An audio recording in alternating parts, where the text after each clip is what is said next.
Hello and welcome. Today, we're going to dive into some really powerful, holistic ways people are taking on Parkinson's disease. But first, a really important note. This is not medical advice. You should always chat with your doctor before you try anything new. What this is all about is hope, it's about action, and it's about the incredible things people are doing to live better, fuller lives. So let's get into it. I just love this quote because it really sets the stage perfectly, doesn't it?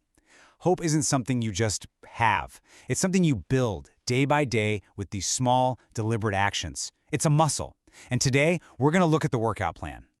So, what is the challenge we're actually up against? Well, to put it simply, Parkinson's happens when the brain's little dopamine factories start shutting down. And dopamine, that's the chemical messenger that helps make sure all your movements are smooth and controlled. When you don't have enough of it, that's where tremors, stiffness, and slowness can come in.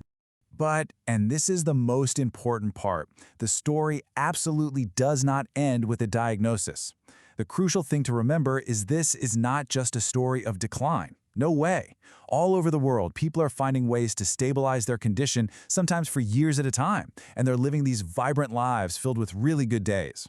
So, where do we start? Well, we start with two incredibly powerful foundations you can begin building today: intentional, intense movement, and taking care of that amazing connection between your gut and your brain.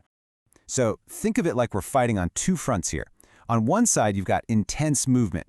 We're talking about high-energy stuff that literally encourages the brain to build new pathways and make more of its own dopamine. And then on the other side, you've got the gut.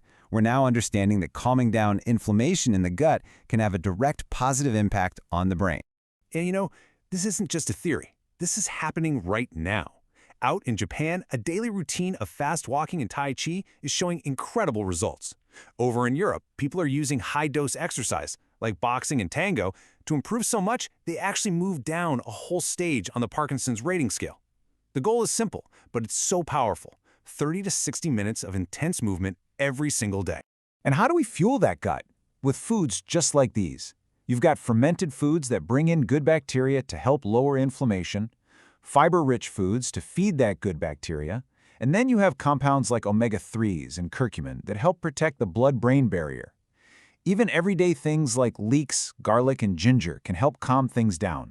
Okay, so now let's build on those foundations. Let's talk about some practical tools you can use every single day. Think of these as simple little stress killers that can have a surprisingly big impact. Okay, here's a really simple one to activate your vagus nerve. Just think of that nerve as the master switch for your body's relaxation response. It helps calm your entire system down. A quick 30-second splash of cold water on your face while you're breathing slowly, that can help with anxiety, reduce tremors, and clear up brain fog. It's kind of like hitting a reset button for your whole nervous system. So what's this number all about?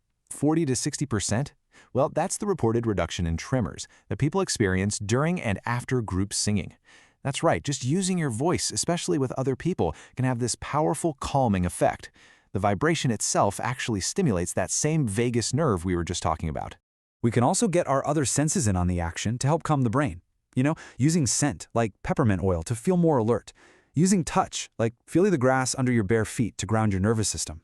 And using light, getting some natural sunlight to help regulate your sleep. These are small things, but they have a big impact. And that brings us to what might be the most powerful tool of all: community. Because you see, all these individual actions are fantastic, but something truly magical happens when people do them together. I mean, take rock-steady boxing. People aren't just punching bags. They're in there sweating and laughing and cheering each other on. That shared energy, that feeling of community, it actually helps the brain rewire itself faster and more effectively than just working out by yourself. And it's the exact same thing with Parkinson's choirs, which are popping up all over the place. Singing in a room full of people who just get it, that gives you a massive dopamine hit. People say they walk out of there feeling steadier, stronger, and just happier. It's the same in dance classes too. That combination of music and the physical support of a partner, it's just transformative. For a whole hour, people can move in ways they didn't think were possible anymore, as the stiffness just seems to melt away. You know, this power of togetherness, it can take so many different forms. It can be something really unconventional, like laughter yoga, where you're literally just laughing together in a circle. Or it can be as simple as sitting in a cafe, sharing a coffee, and talking openly with other people who understand. The result is always an instant mood lift. So the main point is this. Whether it's boxing or singing or dancing or just talking, the real secret ingredient is that we're in this together energy. That shared experience is the fastest hope booster you can find. You know, this idea of community, it isn't new.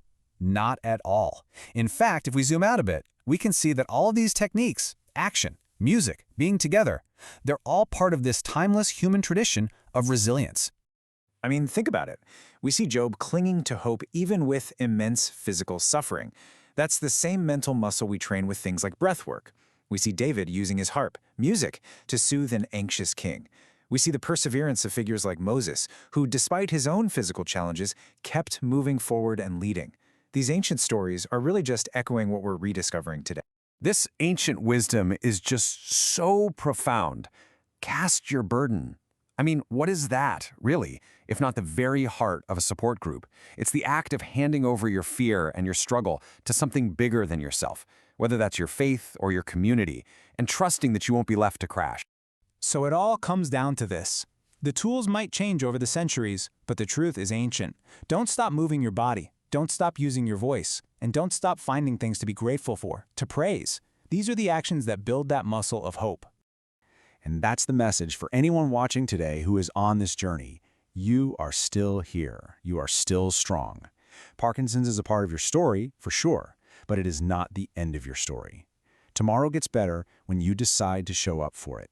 So the final question is for you.